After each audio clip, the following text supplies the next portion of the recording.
Good evening. Thank you all for being here tonight. It's my pleasure to be here with you on this cold, wintry evening in New York City. I got a text message just before I got up here from Barack Obama, who sends his regards, but somehow said something about a speech he's giving somewhere and unable to make it tonight. Can never rely on elected officials. It's actually my pleasure to be here back in New York City. As Dana mentioned to you, I grew up and worked for a number of years across the bay on Staten Island. And we would always take the Staten Island ferry across the harbor for big events, and it was a big moment for us Hicks from Staten Island to come into the city. This to us always was the city, and it is still the city. And it's great to be here in the city, and great to be here in New York City, the world's greatest city. It's also great to be here at what I consider to be the world's greatest library, the New York Public Library. I'm sure we would get some dispute on that from London and from the Library of Congress, but I'm sticking with it. I'm also sticking with this. I thank you for joining me here tonight to hear about the world's greatest investigative reporter, Seymour Hersh, the scoop artist. You may be here tonight. I see, a lot of old friends out there. I see a lot of my former students. The rest of you, I don't know, but I suspect you may be here because you're part of the legion of fans, and maybe some of you are enemies of Seymour Hersh. He has both a huge following of friends and a huge following of enemies. A number of years ago, the New Yorker magazine, where Cy Hersh worked for many years, worked for about a decade, went over the million mark in circulation. And David Remnick, the editor of the New Yorker magazine, was asked, what happened? How did you get to a million? And he chuckled and said, well, we have Cy Hersh. And that pushed them over the million mark. So thank you all for being here tonight.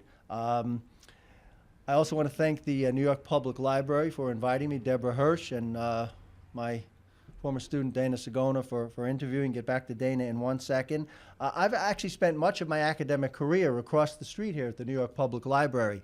In 1985, or the mid-1980s, I was working on my doctoral dissertation, my PhD dissertation, on a famous turn-of-the-century American investigative reporter whose name was David Graham Phillips. Phillips was a well-known muckraking journalist and wrote 27 novels. And across the street was the only place I could go and actually find and read all of Phillips's 27 novels. And then in the year 2004, I wrote a book on a guy named Charles Edward Russell. And Charles Edward Russell was also very much like Cy Hersh, this famous American turn-of-the-century muckraking journalist, very indignant at conditions, wrote scoop after scoop, story after story. And many of his stories appeared in magazines which you can't find anywhere at all. And the only place I could find those magazines was right across the street at the New York Public Library. And then when I went to work on Seymour Hersh, I didn't think I would really need the New York Public Library. Hersh's books are easily available, Amazon and other places. He worked for 7 years for the New York Times. It's easy to get access to his New York Times stories. A decade with the New Yorker, easy to get access to his New Yorker stories. And so I didn't think I'd need the New York Public Library. But when he worked for the New York Times from 1972 to 1979, his editor at the Times was a man named Abe Rosenthal, A.M. Rosenthal, a towering figure in American journalism. And when Abe died a couple of years ago, Abe's wife gave his papers and all of his memos and letters and many of the documents that he had compiled in his many years as editor, gave them to the New York Public Library.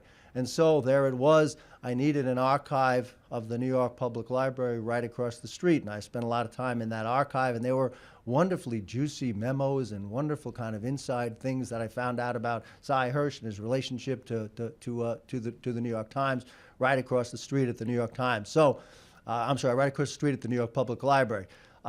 So it's a wonderful library. I understand a copy of Scoop Artist is sitting up there in the archive and on display, and the archivists were always efficient and wonderful, and I appreciate the efforts of the New York Times in doing that, and I actually hope to get back to that archive. Lastly, let me thank Dana Sagona for introducing me. Dana was a student of mine a bunch of years ago at the college at New Paltz. Dana was a terrific student. She was an A student, in fact. I particularly appreciated about Dana that she would always laugh at my jokes when I gave them. So what you need to do is kind of be looking towards Dana, and if she laughs, then what I've just said is supposed to be funny, and that's your cue. You're supposed to laugh when Dana laughs. So Dana, thank you for introducing me. Lastly, let me just welcome C-SPAN here tonight and thank them for coming here to talk, to hear me talk about Seymour Hersh, the scoop artist.